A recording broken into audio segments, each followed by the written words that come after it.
سورہ بقرہ کا رکو نمبر 23 اور دوسرے پارے کا 7واں رکو، جس آیت کریمہ سے اس رکو کا آغاز ہے، یہ سورہ بقرہ کی آیت نمبر 183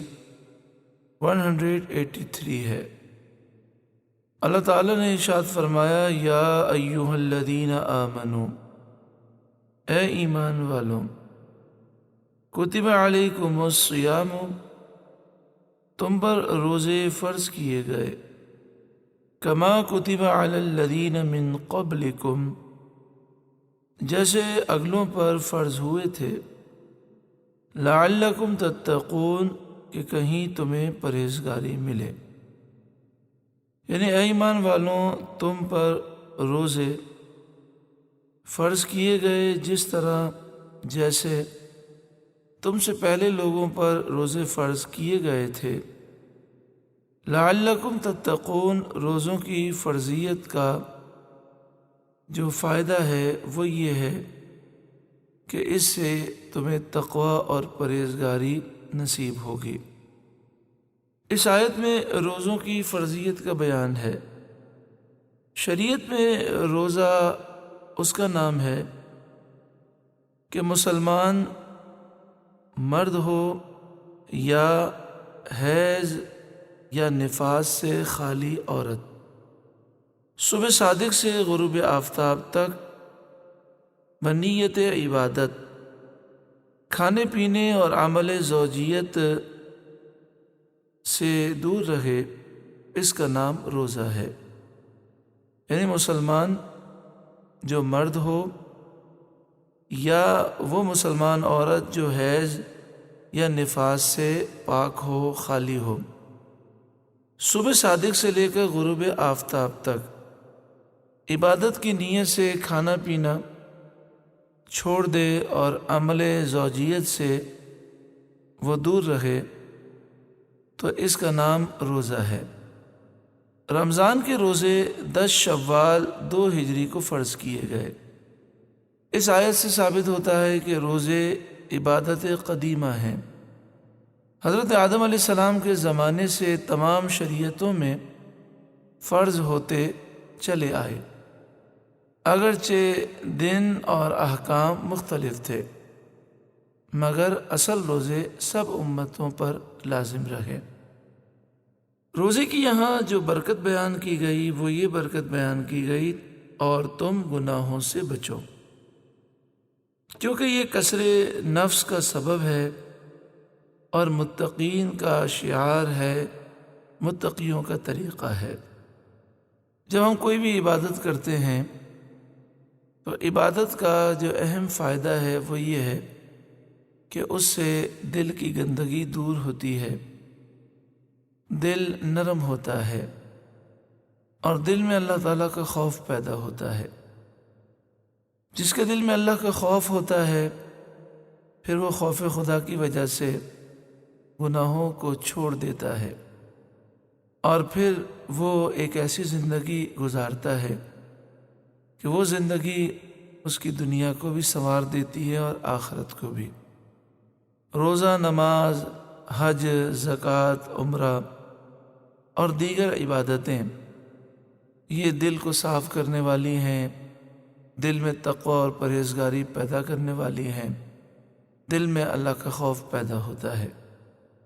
اگر کوئی شخص عبادات کرنے کے باوجود بھی گناہ نہ چھوڑے اور اس کے دل میں تقوی، پرہیزگاری پیدا نہ ہو، اللہ کا خوف پیدا نہ ہو، تو اسے چاہیے کہ وہ اپنی عبادات کا جائزہ لے۔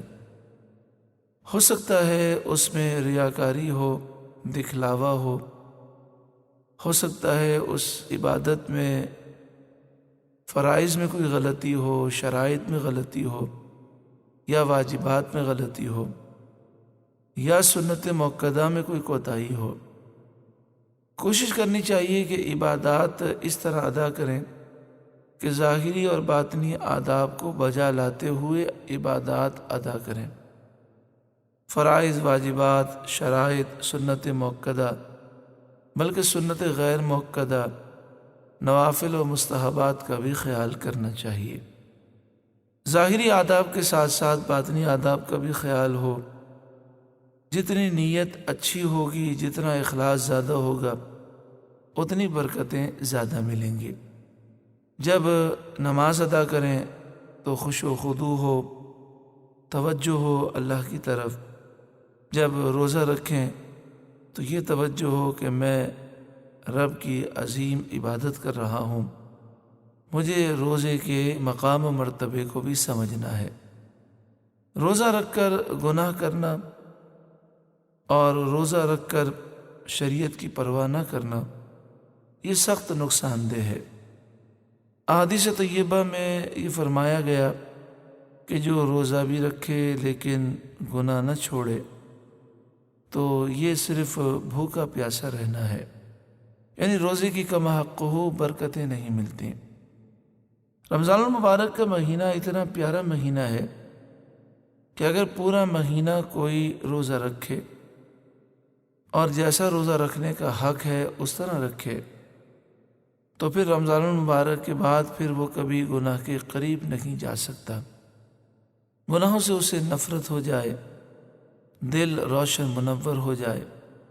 کئی ایسے خوش نصیب ہم نے دیکھے کہ الحمدللہ کوئی رمضان ایسا انہوں نے یادگار پایا کہ پھر کبھی گناہ کے قریب نہیں گئے، اور کئی ایسے بھی لوگ ہیں زندگیاں گزر گئیں، جب رمضان المبارک کا مہینہ آتا ہے تو ایک اچھا انداز ہوتا ہے گزارنے کا، ماشاءاللہ نمازوں کی پابندی کرتے ہیں، روزے رکھتے ہیں، ذکر و اذکار کرتے ہیں، لیکن پھر رمضان المبارک کے جانے کے بعد پھر گناہوں میں مبتلا ہو جاتے ہیں۔ شاید اس کی وجہ یہ ہے کہ وہ یہ سمجھتے ہیں کہ رمضان صرف رمضان عبادت کا مہینہ ہے، باقی 11 مہینے میں ہم جو چاہیں کریں۔ تو ان کا اگر یہ ذہن بن جائے، رمضان المبارک تو یہ تربیت کا مہینہ ہے، اس مبارک مہینے میں ہم اپنے نفس کی اصلاح کریں گے، اپنی عادات کو اچھا کریں گے، اور یہ سوچ اپنے اندر پیدا کریں گے کہ جب کھانا پینا جائز ہے، اللہ کے حکم پر یہ ہمارے لیے منع ہو گیا، تو ہم صبح صادق سے لے کر غروب آفتاب تک باوجود بھوک کے، باوجود پیاس کے نہ کھاتے ہیں نہ پیتے ہیں۔ تو جب حلال چیز رمضان المبارک میں دن کے وقت منع ہو جائے تو اللہ کے حکم پر ہم چھوڑ دیتے ہیں، تو جو گناہ رمضان سے پہلے بھی گناہ ہے، رمضان میں بھی گناہ ہے، تو ان کو ہم کیوں نہ چھوڑیں۔ تو جب یہ سوچ بن جائے گی، اور پھر یہ بھی سوچ بن جائے گی کہ جو ایک انسان کے ذہن میں یہ ہوتا ہے کہ میں شریعت پر عمل نہیں کر سکتا، میں بڑا کمزور ہوں، تو اس میں اسے ایک پیغام یہ ملتا ہے کہ اگر انسان عزم پختہ کرے اور اس کا ارادہ پختہ ہو تو مدد آ جاتی ہے۔ دیکھیں، جب اس کا ارادہ پختہ ہوتا ہے کہ مجھے روزہ رکھنا ہے تو دنیا کی کوئی طاقت اسے کھانا نہیں کھلا سکتی، یہاں تک کہ شدید بھوک ہو، پیاس ہو، گرمی کے روزے ہوں، تو 5 منٹ کیا 1 منٹ پہلے بھی وہ کوئی چیز منہ میں ڈالنے کے لیے تیار نہیں ہوتا۔ روزہ ایک ایسی عبادت ہے کہ ایک شخص روزے سے ہے، آپ اسے دیکھ کر اندازہ نہیں لگا سکتے جب تک کہ وہ خود وضاحت نہ کرے۔ تو ایسا بھی تو ہو سکتا ہے کوئی شخص لوگوں کے سامنے یہ کہے میں روزے سے ہوں اور چھپ کر کھا پی لے، لیکن جو مسلمان روزہ رکھتا ہے وہ چھپ کر بھی کھاتا پیتا نہیں ہے۔ تو روزہ یہ درس دیتا ہے کہ اللہ دیکھ رہا ہے، اسی درس کی وجہ سے وہ کھانے پینے سے چھپ کر بھی اجتناب کرتا ہے۔ تو رمضان المبارک کا پورا مہینہ ہمیں یہ درس دیتا ہے کہ اللہ تمہیں دیکھ رہا ہے، تم اپنے نفس کو قابو کرنا چاہو تو کر سکتے ہو۔ پھر رمضان المبارک میں روزے رکھ کر نفس کمزور ہو جاتا ہے، پھر رات کو تراویح ادا ہوتی ہے، نمازوں کی پابندیاں ہوتی ہیں، قرآن پاک کی تلاوت ہوتی ہے، تو سینہ روشن ہوتا ہے۔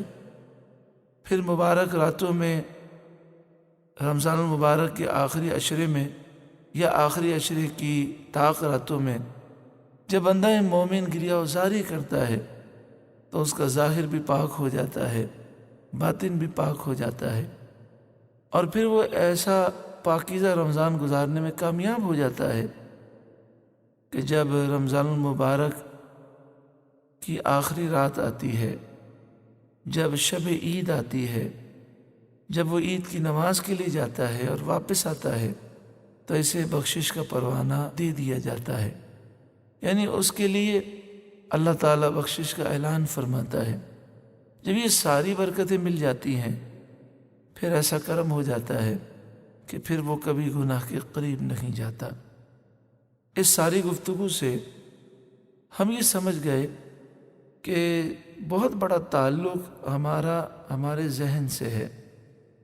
اگر ہم ذہن بنا لیتے ہیں کہ مجھے نہیں کھانا پینا، اور یہ بھی ذہن ہوتا ہے کہ میں اپنے نفس کا مقابلہ بھی کر سکتا ہوں، تو اللہ تعالیٰ کرم فرماتا ہے، فضل فرماتا ہے، اور صبح صادق سے لے کر غروب آفتاب تک 1 مہینے کے لیے پوری روٹین چینج ہو جاتی ہے۔ 11 مہینے تک اس کی یہ عادت ہوتی ہے کہ 11 مہینے تک صبح صادق سے لے کر غروب آفتاب تک کتنا کھاتا پیتا ہے، لیکن یکدم 1 مہینے میں وہ اپنے روٹین چینج کر سکتا ہے۔ تو اس میں یہ بھی درس ہے کہ انسان اگر بدلنا چاہے تو ضرور بدل سکتا ہے۔ تو یہاں فرمایا گیا لعلکم تتقون، تاکہ تمہیں پرہیزگاری ملے۔ کئی رمضان ہم گزار چکے لیکن ابھی تک ہمیں پرہیزگاری نہیں ملی، تو ہمیں چاہیے کہ ہم اپنا محاسبہ کریں اور سوچیں کہیں ایسا تو نہیں کہ روزے رکھنے کا جو حق ہے وہ ہم ادا نہیں کر رہے، یا رمضان المبارک کے دن میں ہم سے کچھ گناہ ہو جاتے ہیں۔ انشاءاللہ جب پاکیزہ رمضان گزاریں گے تو وہ ہمارا رمضان یادگار ہوگا، پھر ہم کبھی گناہ کے قریب نہیں جائیں گے۔ ارشاد فرمایا ایام معدودات، گنتی کے دن ہیں، یعنی صرف رمضان کا 1 مہینہ ہے، اور رمضان کے 1 مہینے میں 29 دن ہوتے ہیں یا 30 دن ہوتے ہیں۔ تو یہ گنتی کے 30 دن یا 29 دن روزوں میں، عبادات میں اور گناہوں سے بچ کر گزارنے ہیں، پھر انشاءاللہ اتنا کرم ہوگا کہ ساری زندگی بدل جائے گی۔ فمن کان منکم مریضا، تو تم میں سے جو کوئی بیمار ہو، او علی سفر، یا سفر میں ہو، فعدۃ من ایام اخر، تو اتنے روزے اور دنوں میں رکھ لے۔ سفر سے وہ سفر مراد ہے جس کی مسافت 3 دن سے کم نہ ہو، یعنی سفر شرعی۔ جو شخص اپنے گھر سے نکلتا ہے سفر کے لیے اور اپنے شہر سے یا اپنے گاؤں سے وہ باہر جاتا ہے، تو اپنے شہر اور اس کی مسافات کو کراس کر کے اس کا ارادہ ہو تقریباً 92 کلومیٹر 92 کلومیٹر جانے کا، 92 کلومیٹر یا اس سے زائد کے سفر کا ارادہ ہو تو پھر وہ شرعی مسافر ہے۔ اس میں یہ حکم ہے کہ وہ سفر کی حالت میں اگر رمضان المبارک کا روزہ نہ رکھے تو اسے رخصت ہے، پھر بعد میں اس کی قضا کر لے۔ لیکن یہ ضروری ہے کہ وہ جو سفر ہے، جب رمضان المبارک میں روزے کا وقت شروع ہوتا ہے صبح صادق، اس سے پہلے وہ سفر شروع کر چکا ہو۔ اگر صبح صادق ہو گئی اور اس کے بعد پھر وہ اگر سفر پہ جاتا ہے تو اس دن کا روزہ رکھنا ہوگا۔ اور اگر مسافر سفر میں بھی روزہ رکھنا چاہے تو اس کی اجازت ہے۔ اس آیت میں اللہ تعالیٰ نے مریض کو اور مسافر کو رخصت دی ہے کہ اگر اس کو رمضان المبارک میں روزہ رکھنے سے مرض کی زیادتی یا ہلاک کا اندیشہ ہو یا سفر میں شدت و تکلیف کا، تو وہ مرض و سفر کی ایام میں افطار کرے۔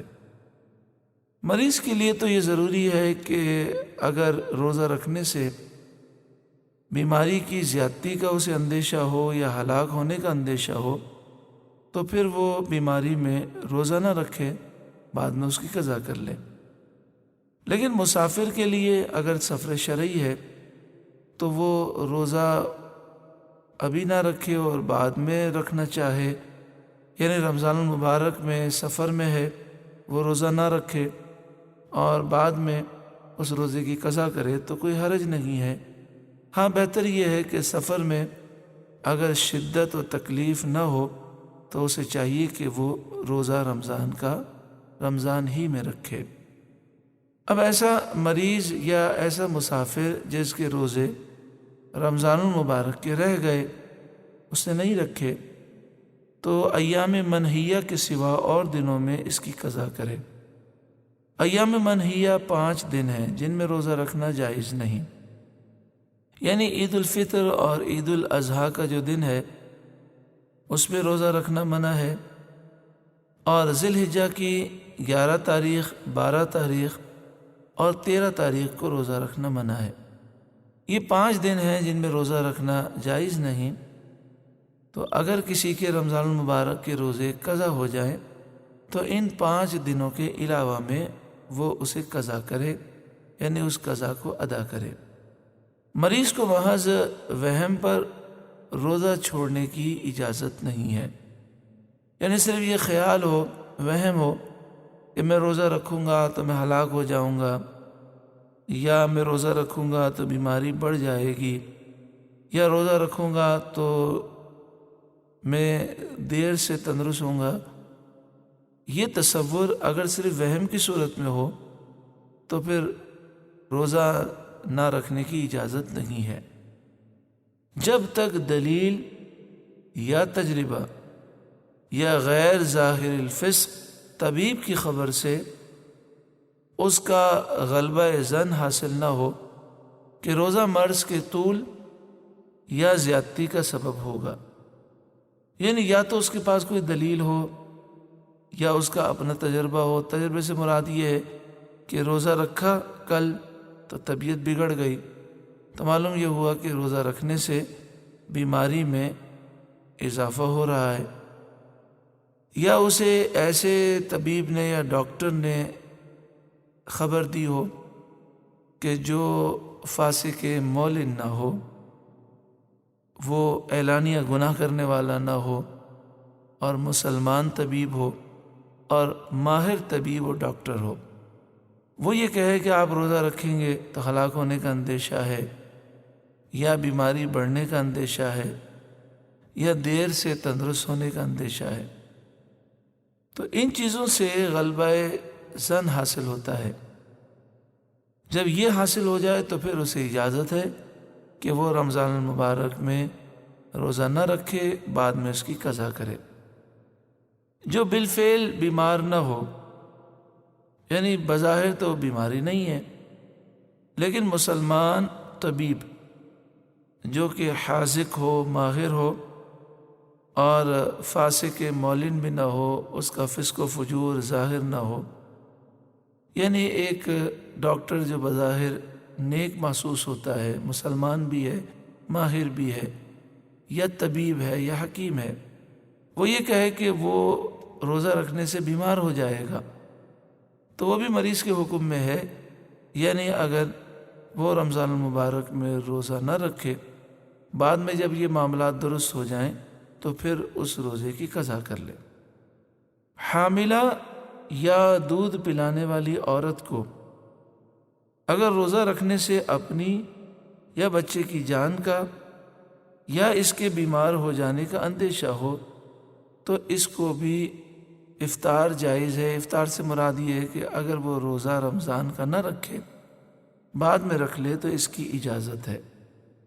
حاملہ وہ عورت جو امید سے ہو، یا وہ عورت جو اپنے چھوٹے بچے کو دودھ پلا رہی ہے، اسے یہ خیال ہو کہ اگر میں روزہ رکھوں گی تو میری جان کا خدشہ ہے یا میرے بچے کی جان کا اندیشہ ہے یا بیمار ہو جانے کا اندیشہ ہے، وہ رمضان المبارک میں روزہ نہ رکھے، بعد میں قضا کر لے۔ جس مسافر نے طلوع فجر سے قبل سفر شروع کیا اس کو تو روزے کا افطار جائز ہے، لیکن جس نے بعد طلوع سفر کیا اس کو اس دن کا افطار جائز نہیں ہے۔ افطار سے یہاں مراد ہے روزہ نہ رکھنا، یعنی جس مسافر نے سفر شروع کیا صبح صادق سے پہلے تو وہ اس دن روزہ نہ رکھے، اس کے لیے جائز ہے۔ لیکن بالفرض مثال کے طور پر کراچی میں ہم ہیں اور کراچی میں صبح 8 بجے 9 بجے ہم سفر پہ روانہ ہوتے ہیں، تو اس کا مطلب یہ ہوا کہ ہمارا جو سفر ہے یہ صبح صادق کے بعد ہے، صبح صادق سے پہلے نہیں ہوا، تو اس دن کا رمضان کا روزہ رکھنا ضروری ہے، اس کو چھوڑنے کی اجازت نہیں ہے۔ آج کل جو سفر ہوتے ہیں وہ بڑے آرام دہ ہوتے ہیں، مثلا صبح ہم نکلے اور فلائٹ میں بیٹھے اور 4 گھنٹے میں مدینہ منورہ پہنچ گئے، تو 4 گھنٹے کا یہ ظاہری طور پر سفر ہوتا ہے، ویسے دیکھا جائے تو 92 کلومیٹر سے زائد ہے، تو سفر انتہائی آسان ہے۔ کوشش کرنی چاہیے کہ رمضان المبارک کا روزہ رکھ لیا جائے تاکہ رمضان المبارک کی برکتیں زیادہ نصیب ہوں۔ ہاں، جہاں شرعی رخصت ہے وہ تو اپنی جگہ ہے کہ جو مسافر جس نے سفر کی ابتدا کر لی طلوع آفتاب سے پہلے، اب وہ جب تک سفر میں ہے تو سفر کے دوران جتنے دن ہیں ان دنوں میں اگر وہ روزہ نہ رکھنا چاہے رمضان المبارک کے تو شریعت نے اجازت دی، بعد میں وہ رکھ سکتا ہے، لیکن رمضان المبارک کے روزے اگر رمضان المبارک ہی میں رہ جائیں تو انشاءاللہ برکتیں زیادہ ملیں گی۔ اور عام طور پر کار کا سفر ہو، پلین کا سفر ہو، ٹرین کا سفر ہو، انتہائی آسان سفر ہوتا ہے، اگر کوئی بھائی روزہ رکھنا چاہیں تو اس میں کوئی حرج نہیں۔ یہ وضاحت اس لیے کی گئی کہ بعض لوگوں کے ذہنوں میں یہ بات بیٹھی ہوتی ہے کہ سفر کے دوران جس طرح ظہر، عصر اور عشاء کے 4 فرض کی جگہ 2 فرض پڑھنا ضروری ہے، اسی طرح سفر کے دوران روزہ رکھنا منع ہے، وہ یہ سمجھتے ہیں۔ تو یہ وضاحت ہے کہ روزہ رکھنا چاہیں تو سفر کے دوران بھی رکھ سکتے ہیں، اس میں کوئی حرج نہیں ہے۔ آگے ارشاد فرمایا وَعَلَى الَّذِينَ يُطِيقُونَهُ فِدْيَةٌ طَعَامُ مِسْكِينٍ، اور جنہیں اس کی طاقت نہ ہو وہ بدلہ دیں ایک مسکین کا کھانا۔ جس بوڑھے مرد یا عورت کو بڑھاپے کی کمزوری کی وجہ سے روزہ رکھنے کی طاقت نہ رہے اور آئندہ قوت حاصل ہونے کی امید بھی نہ ہو، اس کو شیخ فانی کہتے ہیں۔ اس کے لیے جائز یہ ہے کہ رمضان المبارک میں روزہ نہ رکھے اور ہر روزے کے بدلے نصف سا یعنی 175 روپیہ اور 1 اٹھنی بھر گیہوں یا گیہوں کا آٹا یا اس سے دونے جو یا اس کی قیمت بطور فدیہ دے۔ دیکھیں یہاں پر جو تفسیر خزائن عرفان میں لکھا ہے 175 روپیہ اور 1 اٹھنی بھر گیہوں، تو یہ اس زمانے کا ایک حساب تھا۔ آج کل ہم گرام میں ہر چیز کو دیکھتے ہیں، تو مسئلہ یہ ہے کہ احتیاطاً یوں سمجھ لیں کہ 2 کلو گیہوں ہوں یا 2 کلو گیہوں کا آٹا یا اس سے دگنے جو، مثلا 4 کلو جو ہوں یا اس کی جو قیمت ہے بطور فدیہ دے۔ دیکھیں یہاں پر ہم نے 2 کلو جو کہا، 2 کلو مقدار سے کم مقدار لازم ہوتی ہے، لیکن احتیاطاً یہ فرمایا گیا کہ اگر احتیاط کی جائے اور 2 کلو گیہوں دے دیں یا 2 کلو گیہوں کا آٹا دے دیں یا 4 کلو جو دے دیں یا ان میں سے کسی کی بھی قیمت دے دیں تو ایک روزے کا فدیہ ادا ہو جائے گا۔ یہاں پر یہ وضاحت سمجھ لیں کہ یہ جو فدیے کی مقدار بیان کی گئی یہ وہی مقدار ہے جو صدقہ فطر کی مقدار ہے۔ تو صدقہ فطر کی جو مقدار بنتی ہے وہ آپ معلوم کر لیں۔ مثلا اگر 150 روپے پاکستان میں اگر 150 روپیہ صدقہ فطر کی مقدار ہے تو 150 روپیہ ایک روزے کے عوض وہ کفارہ ادا کرے، فدیہ دے۔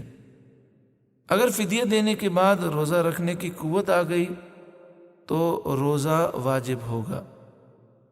اگر شیخ فانی نادار ہو اور فدیہ دینے کی قدرت نہ رکھے تو اللہ تعالیٰ سے استغفار کرے، معافی مانگے اور اپنے عفو تقصیر کی دعا کرتا رہے۔ یعنی مراد یہ ہے کہ اگر کسی شخص نے فدیہ دیا اور اس کا خیال یہ ہے کہ اب میں روزہ نہیں رکھ سکوں گا، تو اس نے روزہ نہ رکھنے پر اس بوڑھے شخص نے فدیہ دے دیا، پھر اللہ تعالیٰ نے فدیہ کی برکت سے طاقت عطا فرمائی، تو یہ فدیہ تو صدقہ ہو گیا، اسے روزہ رکھنا ہوگا۔ اور جو ایسا بوڑھا ہو جو روزہ نہ رکھ سکے بیماری کی وجہ سے یا بڑھاپے کی وجہ سے اور فدیہ بھی نہ دے سکے تو اللہ تعالیٰ سے معافی مانگے۔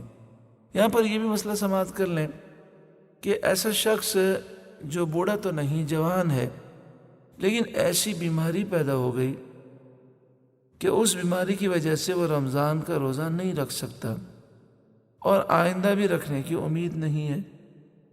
جیسے مثلا اللہ تعالیٰ ہر ایک کو محفوظ فرمائے، کسی کو کینسر ہو گیا، یہ ایک ایسی بیماری ہے کہ بڑھتی رہتی ہے۔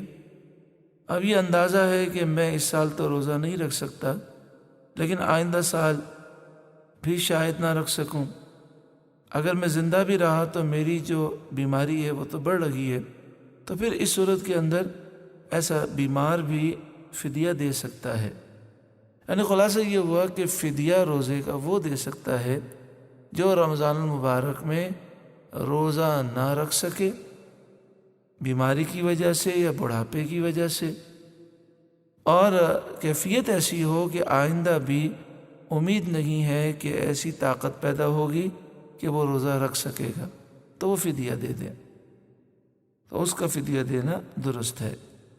اسی طرح اگر کسی شخص کا انتقال ہو جائے اور ہمیں معلوم ہو، ہمارا اندازہ یہ ہو کہ اس کے روزے چھوٹے ہیں یا اس کی نمازیں چھوٹی ہیں، تو ہر نماز کے بدلے میں ایک فدیہ دیں اور وطر کا بھی فدیہ دیں۔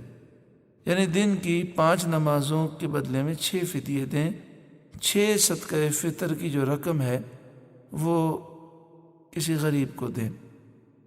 اسی طرح جتنے روزے اس کے چھوٹے ہیں ہر روزے کے عوض ایک فدیہ دیں، یعنی صدقہ فطر کی جو رقم ہے وہ دے دیں، یا کسی غریب کو صبح و شام کا کھانا دے دیں، یہ بھی ہو سکتا ہے، یا جو گیہوں کی یا آٹے کی مقدار بیان کی گئی وہ دے سکتے ہیں یا رقم دے سکتے ہیں۔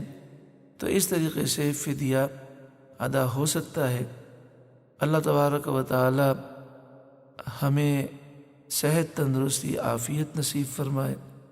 دعا فرمائے جب تک ہم زندہ رہیں اللہ لوگوں کی محتاجی سے محفوظ فرمائے۔ جب تک زندہ رہیں اللہ ایسی توفیق دے رمضان المبارک کے روزے ہم پورے رکھیں، نمازیں اپنے پاؤں پر کھڑے ہو کر ہم خوش و خضوع کے ساتھ ادا کریں، زندگی کی آخری نماز بھی ہم اپنے پاؤں پر کھڑے ہو کر ادا کریں۔ اللہ تعالی ہمیشہ لوگوں کی محتاجی سے محفوظ فرمائے۔ اس آیت کریمہ کے اس جز میں اور بھی اقوال ہیں، لیکن اعلیٰ حضرت امام اہل سنت نے جو اس کا ترجمہ کیا اور جو صدر الافاضل مولانا نعیم الدین مراد آبادی علیہ رحمہ نے اس کی تشریح و تفسیر بیان کی، اس کے مطابق ہم نے یہ سماعت کیا، اور جنہیں روزہ رکھنے کی طاقت نہ ہو وہ بدلہ دیں ایک مسکین کا کھانا، اور فدیے کے جو معاملات ہیں وہ ہم نے سماعت کی ہے۔ فمن تطوع خیرا فہو خیر اللہ، پھر جو اپنی طرف سے نیکی زیادہ کرے تو وہ اس کے لیے بہتر ہے، یعنی فدیے کی مقدار سے زیادہ دے تو یہ اس کے لیے بہتر ہے۔ دیکھیں صدقہ فطر کی جو رقم ہے، ہم صدقہ فطر دیتے ہیں عید الفطر میں یا صدقہ فطر کی جو مقدار ہے اس مقدار کے مطابق ہم فدیہ ادا کرتے ہیں، تو اس میں اضافہ کریں تو یہ زیادہ باعث برکت ہے، باعث ثواب ہے۔ جیسے صدقہ فطر کا حساب گندم سے بھی ہوتا ہے، جو سے بھی ہوتا ہے، کھجور سے بھی ہوتا ہے، کشمش سے بھی ہوتا ہے۔ اگر کشمش سے حساب کریں تو زیادہ رقم بنتی ہے، تو اگر کوئی کشمش سے حساب کر کے دینا چاہے تو زیادہ باعث برکت ہے۔ بلکہ اگر حساب کرے اور 4,000 روپے یا 2,000 روپے ایک شخص کا صدقہ فطر بن رہا ہے، لیکن کوئی مالدار شخص اپنے گھر کے ہر فرد کے لیے 10,000 روپے صدقہ فطر کی قیمت نکالے، رقم نکالے، اس میں کوئی حرج نہیں ہے، باعث ثواب ہے، باعث اجر ہے۔ اسی طرح فدیے کے معاملات میں بھی اضافہ کریں تو اس میں کوئی حرج نہیں ہے، بلکہ بہتر یہ ہے کہ اضافہ کچھ نہ کچھ کرنا چاہیے۔ وَأَن تَصُومُوا خَيْرٌ لَكُمْ إِن كُنتُمْ تَعْلَمُونَ، اور روزہ رکھنا تمہارے لیے زیادہ بہتر ہے، بھلا ہے اگر تم جانو۔ اس سے معلوم ہوا کہ اگرچہ مسافر اور مریض کو روزہ نہ رکھنے کی اجازت ہے، لیکن زیادہ بہتر افضل روزہ رکھنا ہی ہے۔ شہر رمضان الذی انزل فیہ القرآن، رمضان کا مہینہ جس میں قرآن اترا، ھدی للناس وبینات من الہدی والفرقان، لوگوں کے لیے ہدایت اور رہنمائی اور فیصلے کی روشن باتیں۔ اس کے معنی میں مفسرین کے چند اقوال ہیں۔ نمبر 1 یہ کہ رمضان وہ ہے جس کی شان و شرافت میں قرآن پاک نازل ہوا۔ شہر رمضان الذی انزل فیہ القرآن، رمضان کا مہینہ جس میں قرآن اترا، تو اس کے ایک معنی یہ کیے گئے جس کے بارے میں قرآن اترا۔ رمضان وہ مہینہ ہے جس کی شان و شرافت میں قرآن نازل ہوا۔ ایک معنی یہ کیا گیا کہ قرآن کریم میں نزول کی ابتدا رمضان میں ہوئی، یعنی جو پہلی وحی نازل ہوئی وہ رمضان المبارک کے مہینے میں ہوئی۔ ایک معنی یہ بھی کیا گیا کہ قرآن کریم بتمامی ہی رمضان المبارک کی شب قدر میں لوح محفوظ سے آسمان دنیا کی طرف اتارا گیا اور بیت العزت میں رہا۔ یہ اسی آسمان پر ایک مقام ہے، یہاں سے وقتاً فوقتاً حسب اقتدائے حکمت جتنا جتنا منظور الہی ہوا جبریل امین لاتے رہے۔ یہ نزول تقریباً 23 سال کے عرصے میں پورا ہوا۔ رمضان کا مہینہ جس میں قرآن اترا، ایک معنی یہ ہے کہ پورا قرآن پاک لوح محفوظ میں تھا، تو لوح محفوظ سے پورا قرآن پاک آسمان دنیا کی طرف اتارا گیا، اور آسمان دنیا میں جو ایک مقام ہے بیت العزت، وہاں پر رکھا گیا۔ لوح محفوظ سے پورا قرآن آسمان دنیا پر اترا شب قدر میں رمضان المبارک کے مہینے میں۔ اس لیے فرمایا کہ رمضان کا وہ مہینہ جس میں قرآن اترا۔ پھر بیت العزت سے جتنا منظور الہی ہوا حکمت کے مطابق تھوڑا تھوڑا قرآن پاک اترتا رہا، کبھی ایک آیت، کبھی 3 آیتیں، کبھی ایک سورت، اور یہ نزول تقریباً 23 سال کے عرصے میں مکمل ہوا۔ یہاں پہ فرمایا ھدی للناس، قرآن وہ پیاری کتاب ہے جس میں لوگوں کے لیے ہدایت ہے۔ قرآن مجید فرقان حمید کی جو ہدایت ہے، وہ ہدایت اتنی پیاری ہے کہ اگر کوئی صرف قرآن پاک ناظرہ پڑھے یا کوئی مسلسل قرآن پاک کی تلاوت سنے، تو یہ تلاوت، یہ ناظرہ پڑھنا ہی انسان کے دل کو بدل دیتا ہے، دل کی گندگیاں دور کر دیتا ہے، دل کے زنگ کو دور کر دیتا ہے، سینہ روشن فرما دیتا ہے۔ پھر جو قرآن پاک کو سمجھے، قرآن پاک میں غور و فکر کرے، اور تعصب کی پٹی ہٹا کر قرآن پاک کو سمجھنے کے لیے آئے تو قرآن اسے ہدایت کا روشن مینار بنا دیتا ہے۔ وَبَيِّنَاتٍ مِّنَ الْهُدَى، اس قرآن پاک میں ہدایت کی رہنمائی کی روشن باتیں ہیں۔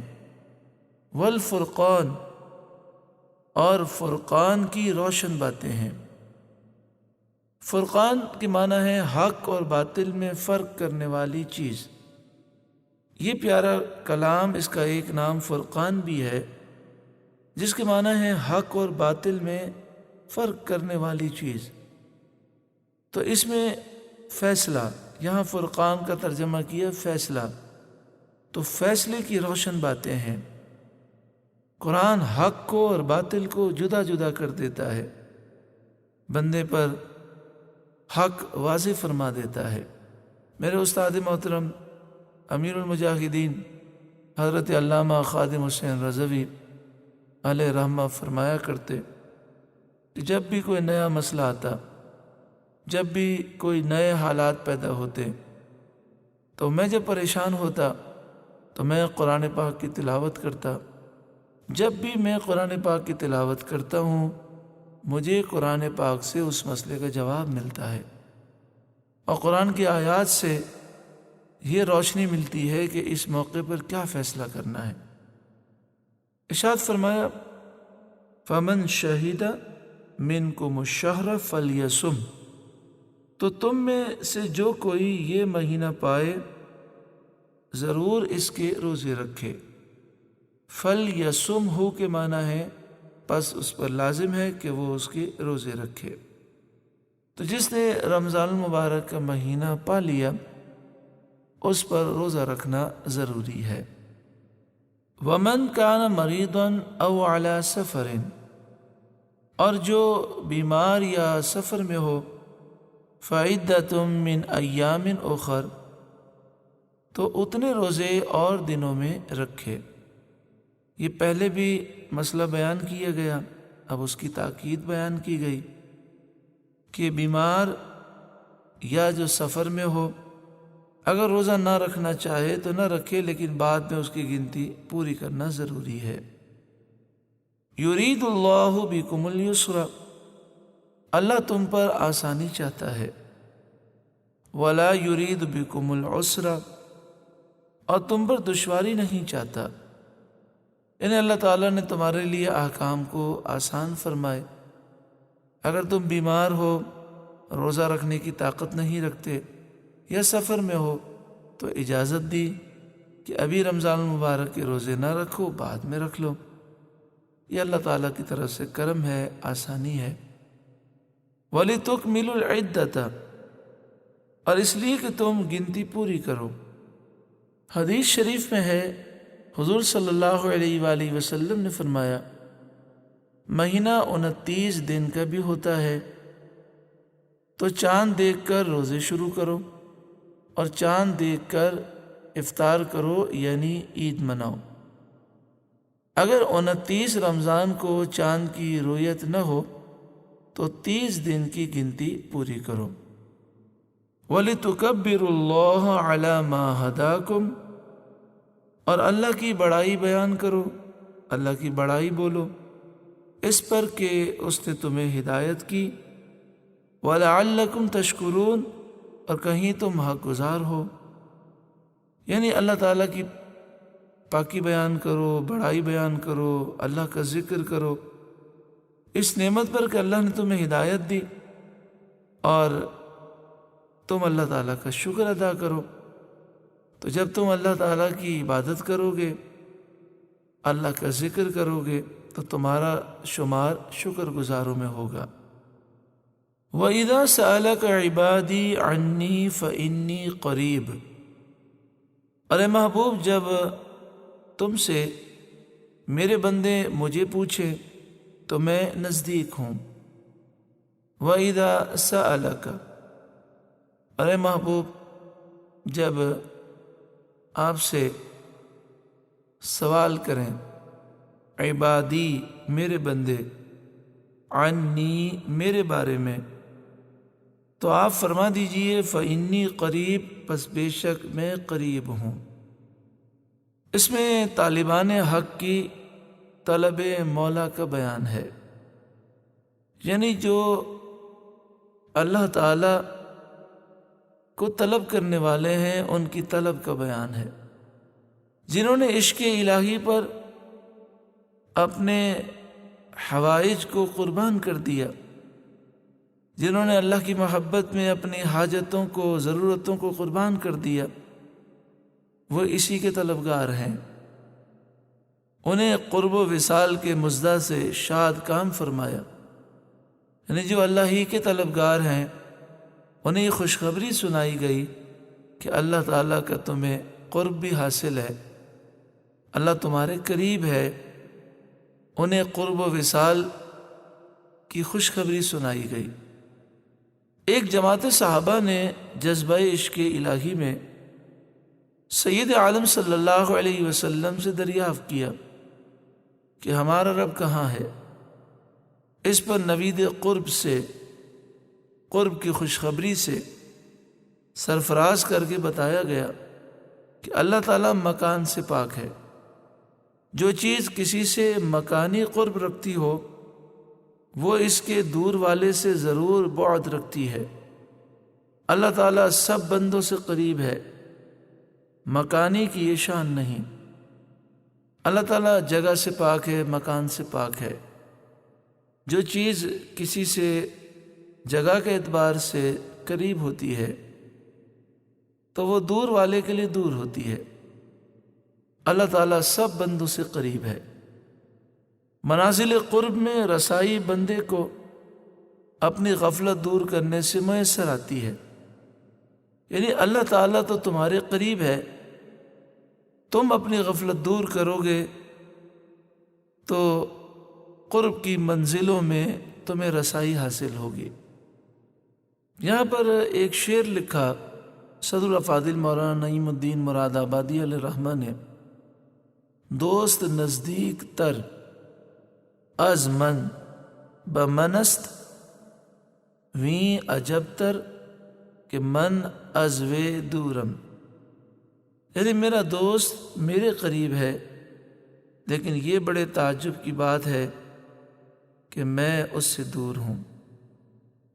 ہمیں اپنی غفلتیں دور کرنی ہیں، اللہ ہماری غفلتوں کو دور فرمائے اور ہمیں قرب کی منزلیں عطا فرمائے۔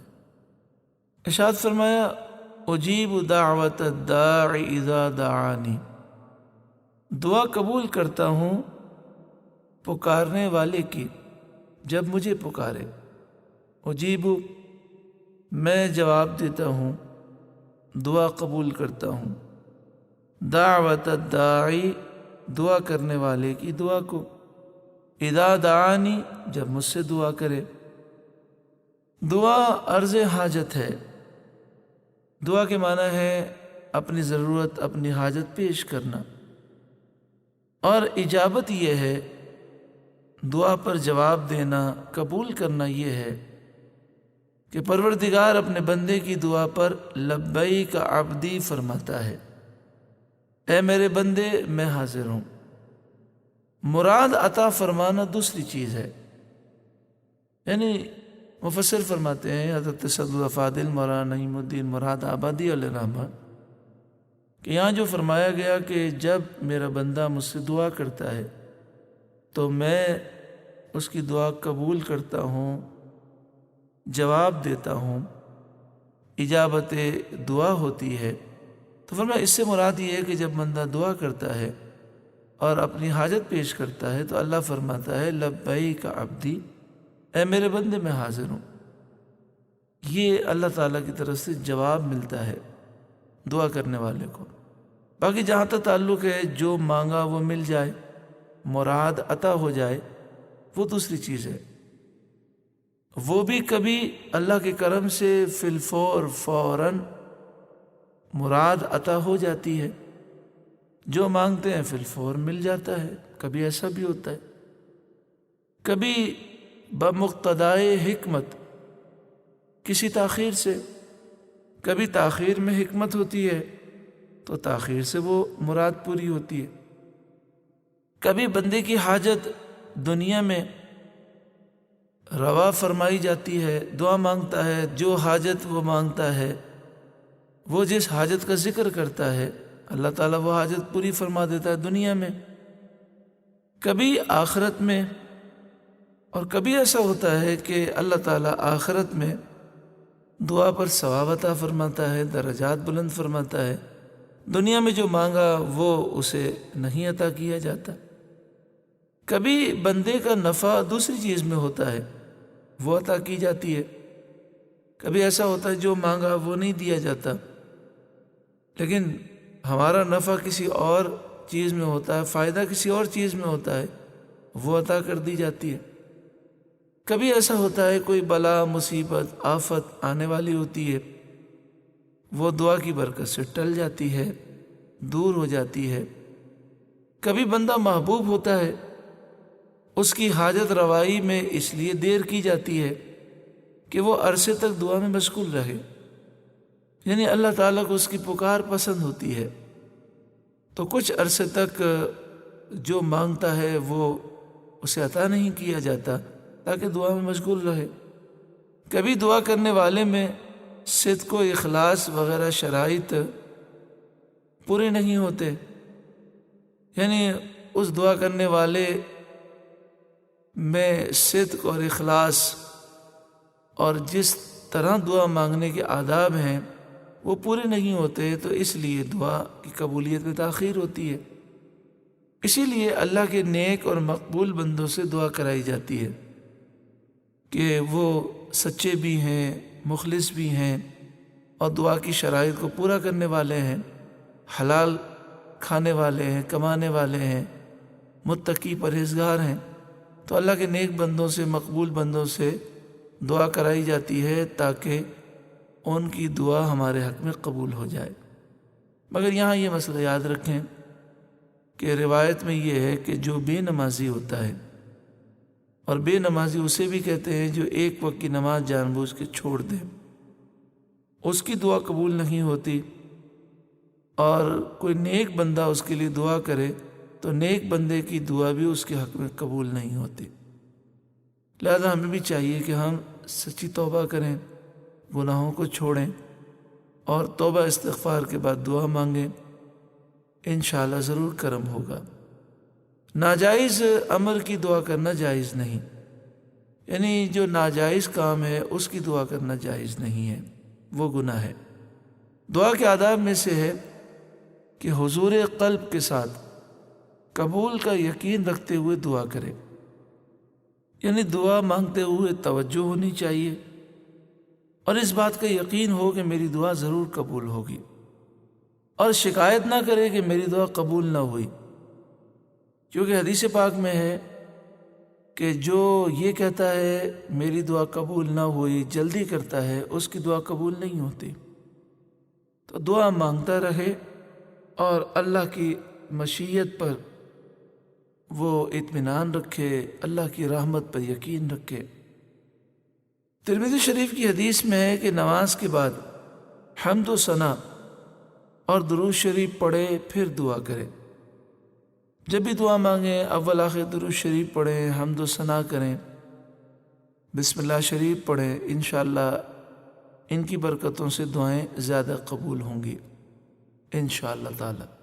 یہ بھی فرمایا گیا کہ دعا کے شروع میں یا ارحم الراحمین، یا ارحم الراحمین، یا ارحم الراحمین 3 دفعہ کہے، یا ربنا یا ربنا یا ربنا یا ربنا یا ربنا 5 مرتبہ کہے، یا ذا الجلال والاکرام کہے، یا بدیع السماوات والارض، یا حی یا قیوم، یا اللہ یا رحمان یا رحیم۔ یہ کلمات ادا کرے کہ ان میں اسم اعظم ہے۔ اسی طرح اللہم انی اسألک باسمک الاعظم ورضوانک الاکبر، یہ بھی دعا کے شروع میں کہنا چاہیے، اس سے دعا قبول ہوتی ہے۔ اسی طرح حدیث پاک میں فرمایا گیا کہ آیت کریمہ وَإِلَٰهُكُمْ إِلَٰهٌ وَاحِدٌ لَا إِلَٰهَ إِلَّا هُوَ الرَّحْمَٰنُ الرَّحِيمُ، اور سورہ آل عمران کی پہلی 2 آیتیں بسم اللہ الرحمن الرحیم الف لام میم اللہ لا الہ الا هو الحی القیوم۔ فرمایا گیا کہ ان آیتوں میں اسم اعظم ہے، یعنی دعا کے شروع میں یہ پڑھا جائے تو انشاءاللہ دعائیں قبول ہوں گی۔ حضرت امام زین العابدین رضی اللہ تعالیٰ عنہ حتیم کعبہ میں سجدے میں یہ پڑھ رہے تھے، عبدک بفنائک مسکینک بفنائک سائلک بفنائک فقیرک بفنائک، جس کے معنی یہ ہے عبدک بفنائک، اے اللہ تیرا بندہ تیرے دربار میں ہے، مسکینک بفنائک، تیرا مسکین بندہ محتاج بندہ تیرے دربار میں ہے، سائلک بفنائک، تیرا سوالی منگتا تیرے دربار میں حاضر ہے، فقیرک بفنائک، تیرا فقیر محتاج بندہ تیرے دربار میں حاضر ہے۔ حضرت طاؤس علیہ الرحمہ فرماتے ہیں کہ میں نے یہ کلمات یاد کر لیے، جب بھی میں نے مصیبت میں یہ کلمات پڑھے یا مشکل میں یہ کلمات پڑھے، میری مصیبت دور ہو گئی، میری مشکل آسان ہو گئی۔ اسی طرح اعلیٰ حضرت امام اہل سنت امام احمد رضا علیہ الرحمہ نے یہ بات لکھی ہے کہ 450 مرتبہ مجرب عمل ہے، حسبنا اللہ و نعم الوکیل پڑھیں، 450 مرتبہ حسبنا اللہ و نعم الوکیل پڑھیں اور پھر دعا مانگیں، انشاءاللہ تعالی جو حاجت ہوگی وہ پوری ہوگی۔ اسی طرح بعض بزرگوں نے فرمایا، جیسے میرے استاد محترم امیر المجاہدین حضرت علامہ خادم حسین رضوی علیہ الرحمہ، آپ فرماتے ہیں کہ یا حی یا قیوم کی اگر کثرت کی جائے تو جو بظاہر ناممکن لگتا ہو وہ بھی ممکن ہو جاتا ہے، یعنی ناممکن ظاہری طور پر ہو، لوگ مشکل سمجھتے ہوں، وہ کام بھی ممکن ہو جاتا ہے، آسان ہو جاتا ہے۔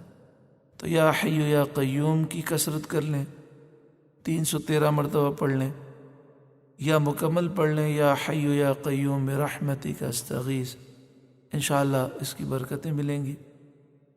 تو اس طرح کے بہت سے وظائف ہیں جن کی برکت سے دعائیں قبول ہوتی ہیں۔ سب سے اہم چیز جو اعلیٰ حضرت امام اہل سنت نے بیان فرمائی وہ ہے یقین۔ دعا کے موقع پر بعض بزرگوں نے گناہ کے ذکر کو منع فرمایا، تو اس کی تشریح بزرگوں نے یہ فرمائی کہ دعا کے موقع پر گناہ کا ذکر اگر اس نیت سے ہو کہ اللہ کی بارگاہ میں توبہ کرے، گر گڑائے، تو اس میں تو کوئی حرج نہیں ہے، لیکن گناہ کا ذکر اس انداز میں ہو کہ دل میں خیال آئے کہ میں تو بہت گناہ گار ہوں، میری تو دعا قبول ہی نہیں ہوگی، تو اس طرح ذکر منع ہے، کیونکہ دعا مانگتے ہوئے یقین کامل ہونا چاہیے کہ میری دعا ضرور قبول ہوگی، میں گناہ گار ہوں، سیاہ کار ہوں، لیکن میرا رب محبت کرنے والا ہے، وہ ضرور کرم فرمائے گا، میری دعا ضرور قبول ہوگی۔ یقین کی پختگی بھی دعا کی قبولیت کا سبب ہے۔ آگے ارشاد فرمایا فَلْيَسْتَجِيبُوا لِي، تو انہیں چاہیے کہ میرا حکم مانیں، وَلْيُؤْمِنُوا بِي، اور مجھ پر ایمان لائیں، لَعَلَّهُمْ يَرْشُدُونَ، کہ کہیں راہ پائیں۔ دعا کے بعد ایمان کا ذکر ہے، یعنی یقین کا ذکر ہے، اور حکم ماننے کا ذکر ہے۔ تو بعض مفسرین نے فرمایا کہ جس کا یقین پختہ ہو اور پھر وہ اللہ کا حکم بھی مانتا ہو، اس کی دعائیں جلدی قبول ہوتی ہیں۔ لعلہم یرشدون، تاکہ وہ ہدایت پا جائیں۔ احل لکم لیلۃ الصیام الرفث الی نسائکم، روزوں کی راتوں میں اپنی عورتوں کے پاس جانا تمہارے لیے حلال ہوا، یعنی رمضان المبارک میں صبح صادق سے لے کر غروب آفتاب تک کھانے پینے اور عمل زوجیت سے دور رہنا ضروری ہے۔ لیکن رمضان المبارک کی راتوں میں عمل زوجیت کی اجازت دی گئی۔ اس آیت کریمہ کا شان نزول یہ ہے کہ پچھلی شریعتوں میں افطار کے بعد، یعنی جب سورج ڈوب جائے، غروب ہو جائے، اس کے بعد کھانا پینا، مجامعت کرنا، عمل زوجیت کرنا نماز عشاء تک حلال تھا۔ بعد نماز عشاء یہ سب چیزیں رات میں بھی حرام ہو جاتی تھیں۔ یہ حکم زمانے اقدس تک باقی تھا، یعنی مفسرین فرماتے ہیں دو چیزیں تھیں جب روزہ فرض ہوا شروع میں۔ ایک تو یہ حکم تھا کہ افطار کا وقت ہو گیا تو کھانے پینے کی اجازت ہے، عمل زوجیت کی اجازت ہے، لیکن نماز عشاء تک۔ نماز عشاء کے بعد نہ کھانے پینے کی اجازت ہے اور نہ ہی عمل زوجیت کی۔ اسی طرح دوسرا حکم یہ بھی تھا کہ اگر افطار کا وقت ہو جائے اور کوئی سو جائے، آنکھ لگ جائے، تو اب کھانا پینا اور عمل زوجیت اس کے لیے منع ہو جاتا۔ بعض صحابہ کرام سے رمضان کی راتوں میں بعد عشاء مباشرت وقوع میں آئی، عمل زوجیت وقوع میں آیا۔ ان میں حضرت عمر رضی اللہ تعالیٰ عنہ بھی تھے۔ اس پر وہ حضرات نادم ہوئے اور بارگاہ رسالت میں عرض حال کیا۔ اللہ تعالیٰ نے معاف فرمایا اور یہ آیت نازل ہوئی اور بیان کر دیا گیا کہ آئندہ کے لیے رمضان کی راتوں میں مغرب سے صبح صادق تک مجامعت کرنا، عمل زوجیت کرنا حلال کیا گیا۔ ہن لباس لکم وانتم لباس لہن، وہ تمہارے لیے لباس ہیں اور تم ان کے لباس۔ اس کے کئی معنی بیان کیے گئے۔ ایک معنی یہ بھی بیان کیا گیا کہ عورتیں تمہاری ضرورت ہیں، تم ان کی ضرورت ہو۔ تو عمل زوجیت چونکہ تمہاری ضرورت ہے، اس لیے اللہ تعالیٰ نے رمضان المبارک کی راتوں میں اس کی اجازت دی۔ ہن لباس لکم وانتم لباس لہن کے تحت وسیع معنی بیان کیے گئے۔ ایک معنی یہ بھی بیان کیا گیا کہ جس طرح ہم لباس پہن لیتے ہیں تو ہمارا بدن چھپ جاتا ہے، اور اگر بدن میں کوئی عیب ہو تو وہ بھی چھپ جاتا ہے، تو اس طرح عورتیں ہمارے لیے پردہ پوش ہیں۔ اس لحاظ سے عورتیں ہمارے لیے لباس ہیں اور ہم ان کے لیے لباس ہیں۔ ہم ان کے رازدار ہیں، وہ ہماری رازدار ہیں۔ ہم ان کے مددگار ہیں، وہ ہماری مددگار ہیں۔ جب میاں بیوی کے درمیان ایسی محبتیں ہوں تو پھر گھرانہ جنتی گھرانہ ہوتا ہے، پھر گھر میں برکتیں ہوتی ہیں۔ لہذا مرد و عورت کو چاہیے کہ وہ ایک دوسرے کے ہمدرد اور غمخوار بنے۔ علم اللہ انکم کنتم تختانون انفسکم، اللہ نے جانا کہ تم اپنی جانوں کو خیانت میں ڈالتے تھے۔ فتاب علیکم، تو اس نے تمہاری توبہ قبول کی۔ وعفا عنکم، اور تمہیں معاف فرمایا۔ یعنی اللہ تعالیٰ خوب جانتا ہے کہ تم اس ممانعت کے باوجود عمل زوجیت میں مبتلا ہوئے، تو اللہ تعالیٰ نے تمہیں معاف فرمایا اور تمہارے لیے آسانی عطا فرمائی۔ اس خیانت سے وہ مجامعت عمل زوجیت مراد ہے جو قبل اباحت رمضان کی راتوں میں مسلمانوں سے سرزد ہوئی تھی، اس کی معافی کا بیان فرما کر ان کی تسکین فرما دی گئی۔ فالآن باشروہن، تو اب ان سے صحبت کرو۔ یہ امر اباحت کے لیے ہے کہ اب وہ ممانعت اٹھا دی گئی اور رمضان کی راتوں میں مباشرت مباح کر دی گئی۔ رمضان کی راتوں میں اگر کوئی عمل زوجیت کرنا چاہے تو اس کے لیے اجازت ہے۔ وَابْتَغُوا مَا كَتَبَ اللَّهُ لَكُمْ، اور طلب کرو جو اللہ نے تمہارے نصیب میں لکھا ہو۔ اس میں ہدایت ہے کہ مباشرت عمل زوجیت نسل اور اولاد حاصل کرنے کی نیت سے ہونی چاہیے، جس سے مسلمان بڑھیں اور دین قوی ہو۔ مفسرین کا ایک قول یہ بھی ہے کہ معنی یہ ہے کہ مباشرت عمل زوجیت شریعت کے حکم کے مطابق ہو، جس محل میں جس طریقے سے مباح فرمائی اس سے تجاوز نہ ہو۔ ایک قول یہ بھی ہے کہ جو اللہ نے لکھا اس کو طلب کرنے کے معنی ہے رمضان کی راتوں میں کثرت عبادت اور بیدار رہ کر شب قدر کو تلاش کرنا، شب قدر کی جستجو کرنا۔ وَكُلُوا وَاشْرَبُوا حَتَّى يَتَبَيَّنَ لَكُمُ الْخَيْطُ الْأَبْيَضُ مِنَ الْخَيْطِ الْأَسْوَدِ مِنَ الْفَجْرِ، اور کھاؤ اور پیو یہاں تک کہ تمہارے لیے ظاہر ہو جائے سفیدی کا ڈورا سیاہی کے ڈورے سے پھٹ کر، یعنی کھاؤ اور پیو یہاں تک کہ تمہارے لیے ظاہر ہو جائے سفید ڈورا، سفید دھاگا کالے دھاگے سے، من الفجر، فجر سے۔ اس سے مراد کیا ہے؟ اس سے مراد یہ ہے کہ غروب آفتاب جب ہوتا ہے، افطار کا جب وقت ہوتا ہے، اس وقت سے تمہیں صبح صادق تک کھانے پینے کی اجازت ہے۔ یہ آیت حضرت سرما بن قیس کے حق میں نازل ہوئی۔ آپ محنتی آدمی تھے، ایک دن بحالت روزہ دن بھر اپنی زمین میں کام کر کے شام کو گھر آئے، بیوی سے کھانا مانگا، وہ پکانے میں مصروف ہوئیں، یہ تھکے تھے، آنکھ لگ گئی۔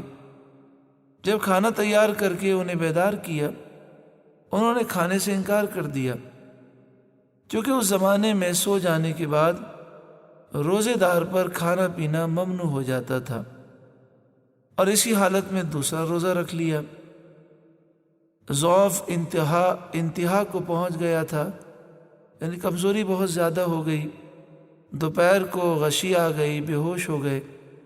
ان کے حق میں یہ آیت نازل ہوئی، اور رمضان کی راتوں میں ان کے سبب سے کھانا پینا مباح فرمایا گیا، جیسے کہ حضرت عمر رضی اللہ تعالیٰ عنہ کی انابت اور رجوع کے باعث قربت حلال ہوئی۔ رات کو کالے دھاگے سے اور صبح صادق کو سفید دھاگے سے تشبیہ دی گئی۔ معنی یہ ہے کہ تمہارے لیے کھانا پینا رمضان کی راتوں میں مغرب سے صبح صادق تک مباح فرمایا گیا۔ صبح صادق تک اجازت دینے میں اشارہ ہے کہ جنابت روزے کے منافی نہیں۔ جس شخص کو باحالت جنابت صبح ہوئی وہ غسل کر لے، اس کا روزہ جائز ہے۔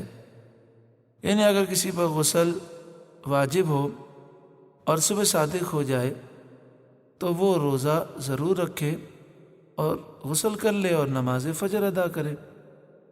اسی سے علماء نے یہ مسئلہ نکالا کہ رمضان کے روزے کی نیت دن میں جائز ہے، یعنی اگر کوئی رمضان المبارک کی رات میں یہ نیت کر لے کہ میں صبح روزہ رکھوں گا تو بہت اچھی بات ہے۔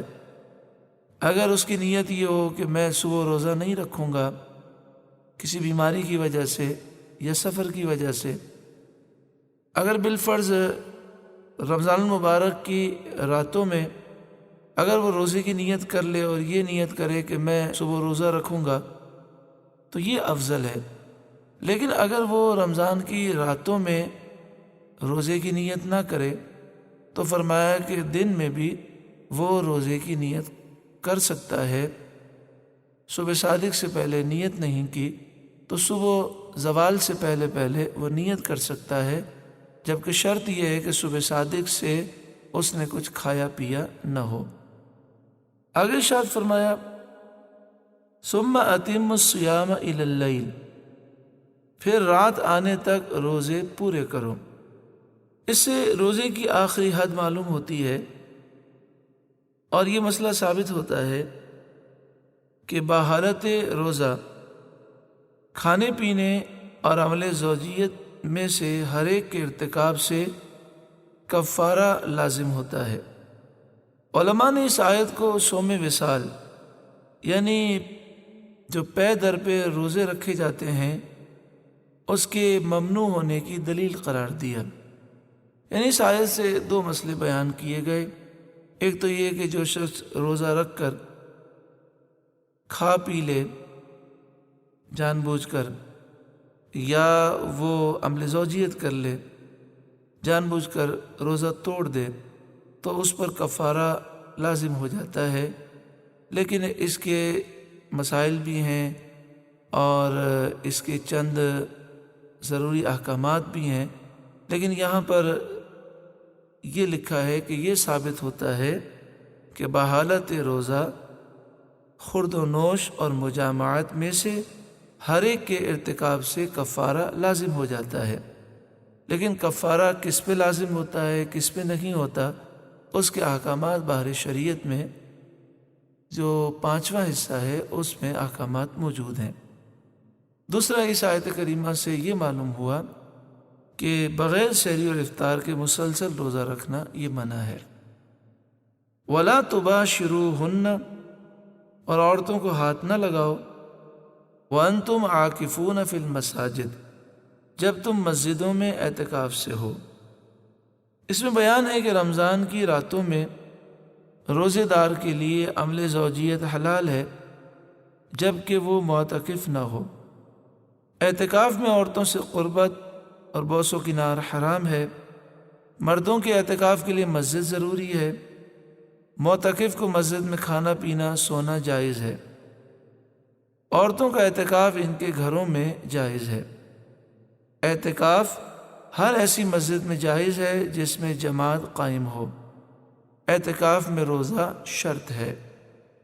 تلک حدود اللہ فلا تقربوها، یہ اللہ کی حدیں ہیں، ان کے پاس نہ جاؤ۔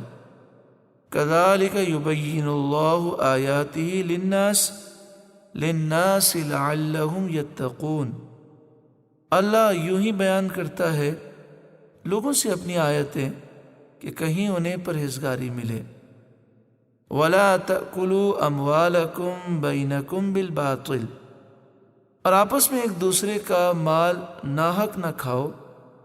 وَتُدْلُوا بِهَا إِلَى الْحُكَّامِ لِتَأْكُلُوا فَرِيقًا مِّنْ أَمْوَالِ النَّاسِ بِالْإِثْمِ وَأَنْتُمْ تَعْلَمُونَ، اور ناحاکموں کے پاس ان کا مقدمہ اس لیے پہنچاؤ کہ لوگوں کا کچھ مال ناجائز طور پر کھا لو جان بوجھ کر۔ اس آیت میں باطل طور پر کسی کا مال کھانا حرام فرمایا گیا، خواہ لوٹ کر یا چھین کر یا چوری سے یا جوئے سے یا حرام تماشوں یا حرام کاموں یا حرام چیزوں کے بدلے یا رشوت یا جھوٹی گواہی یا چغل خوری سے، یہ سب ممنوع اور حرام ہے۔ اس سے معلوم ہوا کہ ناجائز فائدے کے لیے کسی پر مقدمہ بنانا، کیس بنانا اور اس کو حکام تک لے جانا ناجائز و حرام ہے۔ اسی طرح اپنے فائدے کی غرض سے دوسرے کو ضرر پہنچانے کے لیے حکام پر اثر ڈالنا، رشوتیں دینا حرام ہے۔ جو حکام رس لوگ ہیں، یعنی جن لوگوں کی حکومت تک رسائی ہے، وہ اس آیت کے حکم کو پیش نظر رکھیں۔ حدیث شریف میں مسلمان کے ضرر پہنچانے والے پر لعنت آئی ہے۔ اللہ تعالی ہمیں ہر قسم کے حرام کاموں سے محفوظ فرمائے، حرام مال سے بھی محفوظ فرمائے۔ الحمدللہ سورہ بقرہ کا رکو نمبر 23 مکمل ہوا۔ جو نصیحتیں ہم نے سماعت کی ہیں، اللہ تعالی ہمیں عمل کی توفیق عطا فرمائے۔ رمضان المبارک ہمیں یادگار نصیب فرمائے۔ ایسا رمضان زندگی میں بار بار نصیب ہو کہ جو ہم عبادت میں گزاریں، زہد میں گزاریں، تقوی میں گزاریں، اور پھر رمضان کی برکتیں پورے سال ہمیں نصیب ہوں۔ اللہ تعالیٰ ایسا یادگار رمضان ہمیں بار بار نصیب فرمائے، آمین، بجاہ سید المرسلین صلی اللہ علیہ وآلہ وسلم۔